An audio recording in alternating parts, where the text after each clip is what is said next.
Hello, welcome to the West Ham Way YouTube. Myself, Mark Carlaw, and Riley Finch. Riley, mate, before we go into David Moyes, how are you, mate? How's your Christmas been? And how's the Fringe? Because it's looking like it might be resolved. We're slowly rebuilding on the Fringe front, all right? You know, I mean, I had a couple of comments about the hair and the hat. I think someone literally messaged in the video like, "Oh, have I missed something? Because in the last couple of videos you've been wearing hats and stuff. You don't normally do that."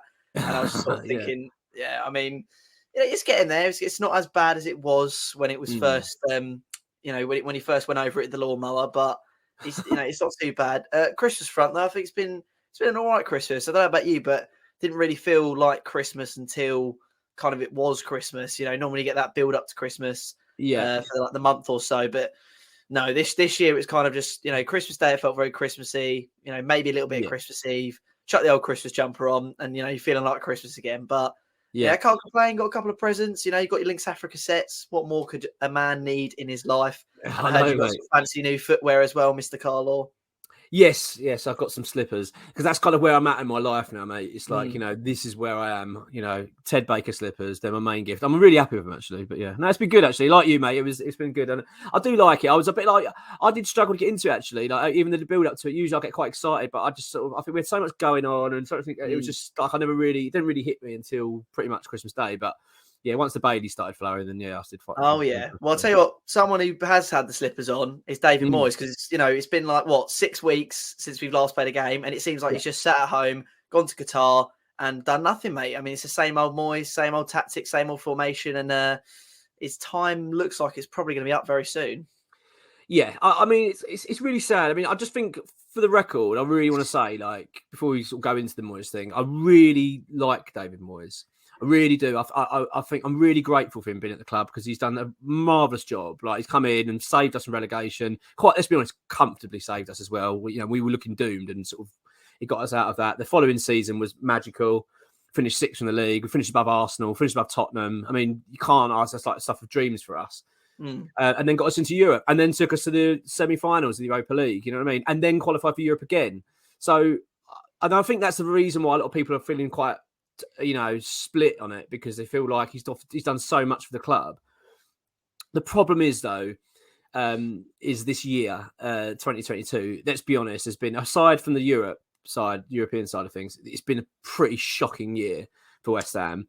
I mean, I've got some stats up, which we'll go through in a bit, but it's a really worrying time now for West Ham, and I think that I don't know if you saw it, mate, but David Moyes had been very quiet in the build-up to the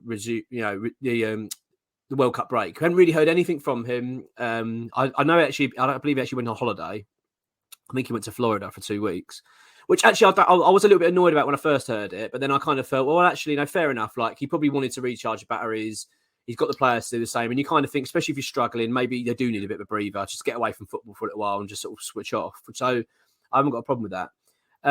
But when he came back, and even when we're doing the pre-season friendly or the friendlies during the break, he wasn't doing any of the press afterwards. He was sending everybody out, and then all of a sudden, he suddenly appeared everywhere. He was on TalkSport. He was on the official website. He's making noise, and it's almost like they were sort of trying to send a message that everything's all great. It's only been a little bit of a rough start to the season. That's all it's been. But I think they kind of just are papering over the cracks because they kind of ignored the fact that it's actually been this year. It's been a whole year of football that's been pretty shit. I mean, let's be honest, mate, it has been bad, hasn't it? I mean, since apart from the Europe, as I said. I mean, what's your thoughts really in terms of the last year? Are you in a position now where you think it's been a disaster in terms of domestic form, or are you seeing a bit more? Do you think I'm overreacting? Well, it's kind of hard, isn't it, to think back? I mean, I could tell you the 14 games of this season we've been abysmal. I mean, look, we're like 1 point above Wolves, who are bottom of the table with 10 points at 1 point. Level with Everton, not too far off Southampton. I mean, these are teams that realistically are almost shoo-ins, you think, to be in a relegation battle. So, can we really cast ourselves as above that? And, if we can't, then it's been an absolutely horrendous year. Then you cast your mind back to sort of the last few games of last season. And I thought we were awful. I mean, that game against Brighton, I think David, I was in the press conference. David Moyes was absolutely fuming with what was going on. The performance was awful. We capitulated so easily. And I thought to myself, maybe it's because of the Europa League run. Maybe it's because we didn't have a big enough squad. And then we went out and we spent 180 million, and somehow we've gotten even worse. And I think we've almost made the players that we've bought shadows of who they are. So realistically, this year has been awful for us. I think our form. I mean, if you want to bring up some of the stats, I mean, was it like? So I've seen the stats this morning. So in the last 23 Premier League games, so we're obviously leading into last season as well, we've won 5 matches, which is so bad. I mean, that's 21% win ratio. Now, you consider where we were talking about earlier, the season where we finished 6th. We won 19 out of the 38 games. So that's 50% win ratio that season. We're now at 21. And the last season, we were at 42. So we've been declining for a while. It's not as if we haven't been consistently been good. We've been really poor for quite some time now. I think really it was just a turn of the year. I don't know what happened with West Ham. It just feels like that turn of the year. I don't know. Yeah, we've just fallen off a cliff. And 2022 has just been a very, very bad year. I know that we had a decent run in the Europa, which I think papered over a lot of the cracks. We did pick up a couple of results here and there, but we haven't really looked good. Like you just said, that Brighton result. I mean, that Brighton game, we had literally had 6th spot handed to us on a plate. We could have just all we needed to do was get a result. I think a draw would have done it if I remember rightly. And we lost badly. And you just start thinking. I've really wanted to defend Moyes for a long time. I know we've done a few videos where we said he's under a lot of pressure, but back of my mind, I thought really, if he could just get a little bit of a run going, we'll be all right. I just can't see it coming, mate. That Arsenal performance. I mean, that's what we need to talk about. Really, is the Arsenal game, isn't it? I take it you saw the game, mate. What did you think of it overall when you sort of go through the stages of the match? So obviously the first period, then the second half. What's your how would you analyse it? Look, I mean, I think it's not going to be a popular opinion, but I think it was quite a soft penalty. I think we were quite lucky to get that penalty. I think there was clear contact. Bowen obviously didn't play for it. He went down. It is a penalty, but it is a soft penalty. You don't see them given too often with that kind of challenge. And obviously we know how bad we are from penalties. And, Ben Rama scores. Prior to that, there was a goal that was disallowed by Saka, which I think was fairly narrow. But very narrow, yeah. I think if we don't get that penalty, we don't. We were not even 1-0 up in the game, and realistically, it was more a stupid challenge from Saliba than Bowen doing a brilliant run and winning a great penalty. So when I look back at the game, I just think to myself, did we even attack? Did we even do anything? 75 minutes into the game, we're 3-1 down. I mean, mate, Fabianski has got to answer some questions at this point. I mean, how he gets beaten at his near post every single game. It's just, I mean, it was only a couple of games before the Arsenal game. He got beat by that Pereira shot, which was basically right next to him. And now he's getting beat at that angle, that low down by Martinelli. I mean, you're just gifting him a goal at this point. Soufal, I mean, what was he doing? Why did he not stick to the line? Why was he allowing Saka to be so far onside? I don't understand how the basics in football, stay with your defensive line. Don't get dragged out. Don't get dragged in. He basically handed that goal to them. And then, the way the way Tilo gets rolled by Nketiah for that last goal. I mean, we made it look so easy for them. It was a good goal. We made it look so easy for them. And David Moyes had no tactical changes, no change of formation, no change of tempo, nothing. There's nothing in the game. 75 minutes in, I think he didn't even make a sub. And when he did, it was always like for like. It was Mubama for Antonio. It was Fornals for, I can't remember who came up. But, mate, we were much worse than people are giving us credit for. We were awful against Arsenal. And to be honest, we probably should have done worse. And the worrying thing is as well, it's not as if this has come off the back of a quick game. We've had a minimal time to prep for this. Which we sometimes you have a little bit of sympathy for. We've had best part of 2 months to prep for this. Moyes has had enough time to be sitting there thinking, like, this is how we're going to approach the game. Like you say, there was nothing on that showing for me that made me feel that we've been working on anything new, any fresh ideas, and the players didn't really look up for it. I think you're right. When I look back at the game, I thought we were lucky to be 1-0 up. Ultimately, I don't agree necessarily that it wasn't. We were lucky with the penalty. I think it was a penalty. But what I would say was, I thought Arsenal were by far the better side the first half. I don't think we played necessarily terribly the first half, but I don't think we looked great. And I think we were kind of hanging on. And I think that goal was against the run of play. Arsenal were well on top, and then we went up and got a bit fortunate with the penalty. not necessarily because of the challenge, but just because of the way the game was going. And then we went 1-up, and I thought, oh, well, here we go. But I don't know about you, but I knew we'd lose. Like, I was with my missus watching it. She likes Arsenal, which is a bit, makes it even worse. But yeah, I just knew. I said to her, like, she was, oh, you're doing well, and yeah, I reckon, you never know. I was just like, no, we'll lose this game. I know we'll lose this game, and that was it. And it was just like at the writings on the wall. I thought, but what I was stunned about was how badly it was. I thought the second half we were so poor. That defensive, defensively, I'm actually getting to a point now as well where I just think, I'm not really impressed with any of the signings we've signed. And I really do mean that. And I know that's a bit of a big statement, but I genuinely am not really impressed with anyone. I don't look at any of our signings and go, wow, they really look a decent player. Finn Downs obviously played pretty well. But again, I wouldn't say he's a world beater. He just looks pretty decent enough. Paqueta, I think, has been a flop at the moment. I've not really seen anything from him in a West Ham shirt that's made me think, wow, he's a £50 million midfielder.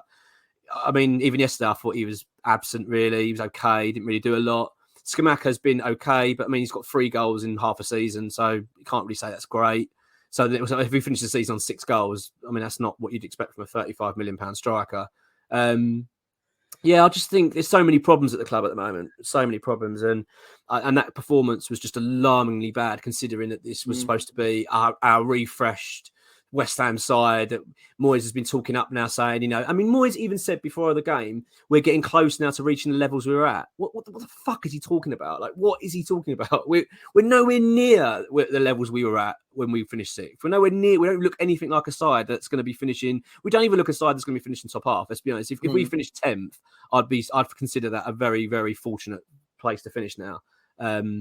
I know the table is still tight, and I know things can turn around. But how many weeks, mate, have we been saying that? Also, we keep saying it. Oh, it's not too bad. A couple of wins, and we're back in it. Yeah, but we're not. West Ham aren't going to win 2 games in the spin at the moment. I don't fancy this at all against Brentford. We'll get into that in another video. But I really don't. I'm not looking forward to that game at all. I think we're going to struggle. Well, I think the main thing I can tell you, if you look at this season and maybe the season we finished 6th, or even last season, the one thing that's lacking for me is team spirit. And I think that's the only reason that and let's be honest, we have overachieved. We've overachieved. We've punched well above our weight for what we had in our squads. And I think David Moyes has punched well above his weight to his actual ability. I don't think he's, most of what he did for us wasn't because he was making tactical masterclasses and, he was signing these like amazing. He bought Bowen, he bought Souček, you have to praise him for that. But he didn't really change much about the way we played. We played a 4-2-3-1 for the past few years. When it was going wrong, he played a 3-4-3, which was at times probably the best football we've played. Yeah. But, there was nothing like new that David Moyes brought in. It wasn't this like, it wasn't like an Arteta or, this new manager coming in with this like fresh philosophy. It was very just normal football, which, fair enough. If it gets results, it gets results. But the main reason we've done so well is because of team spirit. Look at yesterday, Dave, supposed to be our captain, Declan Rice, throwing his arms up in the air, looking to the sky every single time there's something that's going wrong. The body language of every single player on that pitch, no one seems like they want to be on there. No. I think team spirit is the main reason why. And I think it's very clear that Moyes has lost the dressing room. And, you can sit there and tell me that you're 100% with Moyes and all this other stuff. But to me, the body language of every single player in that dressing room is that they've lost faith in Moyes. And that they are not playing for him anymore. I totally agree, mate. I can't argue with any of that. I do think he's lost the dressing room. I'd like to know what Moyes is like as a person behind the scenes. I get the impression he's probably not very approachable. That's what I kind of guess from him. He's a terrible man manager. Look how many players he chucks under the bus. Look how he even criticised Ben Rama again. He's even criticised Ben Rama again last night. He's analysing the game. What is with this man? And I'm not saying Ben Rama was nothing at fault, and he didn't play amazingly well, but he didn't play that badly out of all the players. Why does he never call out the players that are fucking shocking? Soufal was awful, and he just ignores it. It's just I don't get it. Thomas Souček, by the way, placed 8 passes in the whole match. I know, and yet he's calling out Ben Rama again. He played 90 minutes. Oh, honestly, it is driving me mad. I like you say, the body language is correct. I don't know if you saw, Paqueta walked straight down the tunnel as well. Didn't acknowledge the fans, nothing. He just stormed down the tunnel. So that's our 50 million player now that desperately wants out. The other thing as well, which is I think needs to be mentioned, is Declan Rice. Like you've just said, his body language was poor. I'm actually getting a bit fed up with Declan Rice at the moment. Don't get me wrong, he's a wonderful, gifted player, and I do love everything he's done for West Ham. He's been brilliant, and he's one of our sort of, something to be proud about, when you think of West Ham. But this attitude lately is not good enough, and ultimately, you've got to question whether the decision to make him captain was the right one.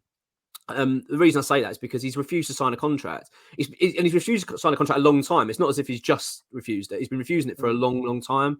It's a strange decision, and I think it's backfiring badly, because I don't know about you, but if you were going to work and your leader is someone you all know wants to leave, I just don't.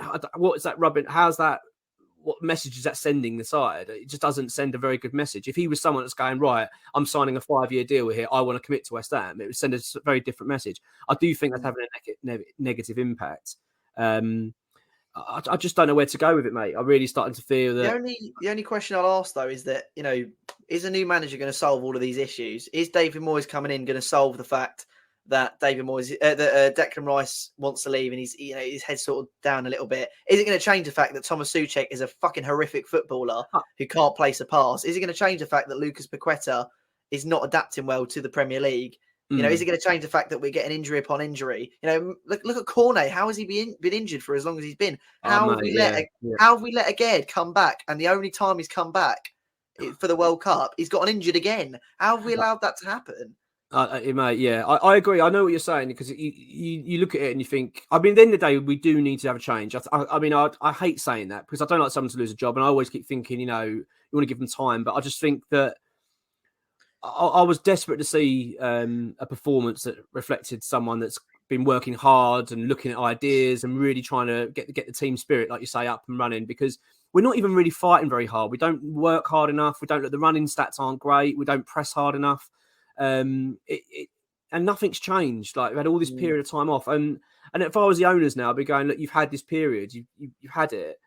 Moyes literally has to beat Brentford and has to then beat Leeds. He has to win those 2 games. A draw with one of those games should be sacked. That's really how it's getting now. And I don't know about you, mate, but I can't see us beating either side at the moment. I think they're on the floor.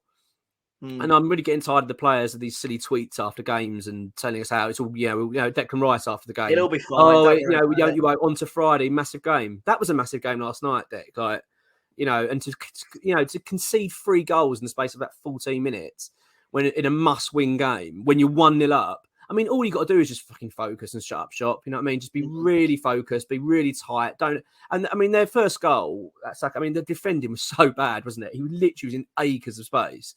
It's such basic football. Just stay with your line. Keep the line of your defence. So all you have to do. I just don't understand how we. These are players that we've been praising for the past year. Soufal, we've praised beyond. Souček, we've been praising. Declan Rice, I don't think any West Ham fan can praise him any higher. But even he was poor yesterday. Antonio was okay, and Benrahma was okay, and I think Bowen was okay. But we're not playing like the thing is, if we do bring in a new manager, this is what I've always said about David Moyes, and we've always said it on here because we've done so many videos about him, is that fair enough, you don't want David Moyes at the club. Okay, well, who do you get in? Because you can't just say, I don't want him in, and then wave a magic wand and get someone else in. And at the moment, the people we're being linked with is Scott Parker, Sean Dyche, and Benitez. And, if Benitez gets in the club, then we are getting relegated. He's Pellegrini 2.0. Parker is a massive risk. And I don't think he'll work well with our kind of board. Because I think any manager who's going to come into West Ham right now is going to be told this is a great squad of players that will be able to achieve great things. We're not expecting you to spend loads of money and do a complete rehaul. We want you to use what we've got and make this squad of players a good team. And Parker is well known for the fact that he loves his own transfers. He loves to be able to spend his own money. It's why he fell out of Fulham. It's why he fell out of Bournemouth. And realistically, Dyche, that's a big risk as well. I think he's got a reputation for playing, maybe negative football. I don't think he is that kind of coach, but he's a massive risk as well because we need to play differently. We do. And it's whatever we've done, it's been found out. It's not working. It's not playing to any of our players' strengths. So I think even if we do sack Moyes, who on earth are we going to get in? I think, as well, you need to bear in mind, I think as well, if we're going to get the next man, who it's going to be, it's got to be the right person, but it needs to also send the right message, doesn't it, to the squad or where the club's going. I think I just don't see a Sean Dyche appointment sending a message to the likes of Scamacca and Paqueta and Rice. This is the club we want to be at. It just seems that, I mean, you're almost waving a white flag and saying, yeah, we're not going to be a top 6 side anymore. We're not going for that. So they need to, and I'm not saying disrespect to Sean Dyche, but I just think that's the reality of it. Personally, I would have really liked that Thomas Frank, but he's just signed a new deal with Brentford anyway. I think that would have sent a decent message. And I actually think we would have had a good chance to start getting him really as well if we'd have come in and offered a good amount of money, decent compensation to get him. But again, the club. I think they struggled to get. I think Chelsea wanted him, didn't they? And they struggled to get him. So I think we really struggled to get him. We would have struggled, but I mean, I'm not saying would have happened, but I just feel like as well, you know, we had a, you know, and I mean, let's be honest, we all knew this was going to happen. We had a brilliant opportunity with the World Cup to make a change. You had a 6-week window. You could have got the point. We could have had say 2 or 3 weeks getting the right man in. Then he'd have had the best part of a month to then work with the players and start getting his ideas before the Arsenal game. Now it's like you can just sense it's going to go into panic stations because if we do lose to Brentford, which are, you know, let's be honest, if we do, Moyes is probably likely to go. I know we did say on this he's got 3 matches, but if you know out of 3 matches, if you lose the first 2, you're pretty much gone. So you know, I just think and that, like you say, mate, there isn't many options. I actually don't mind the idea of Scott Parker because of who he is, but for me, it always feels like a step backwards because it feels like it's a very similar appointment to Bilic. You know, slightly unproven and yeah, very risky. And you know, at the end of the day, Parker's managed at Bournemouth and Fulham. I mean, no disrespect to those football clubs because I do like both those clubs, but then they're not at the level of West Ham in terms of expectation. If you come in as a West Ham manager, you're expected now to be getting, you know, European football. They're going to say that's going to be your goal. You know, it's like to Bournemouth is to stay in the league, and let's be honest, probably much the same for Fulham. It's a little bit of a different pressure, isn't it? Whereas now you're going to be expected to come in and get results quickly. So I don't know, mate. I mean, I wouldn't be too disappointed with Parker because I do like him, but. Yeah, I just can't. In terms of David Moyes, mate, I can't see him surviving. I really can't now. I'm starting to. I think the writing's very much on the wall. He's going to need a miracle to turn this around. And on showing against Arsenal, that is like you said, mate. Those players are not fighting for him. They're just not. I don't care what they say on social media and all their crappy tweets and all together and stuff. They weren't together last night. They're not fighting for the manager, and I think it's only going one way. Yeah, for me, mate. Unfortunately, it's Moyes out. Unfortunately, mate, I think you might be right. Thanks for watching, everyone. Cheers.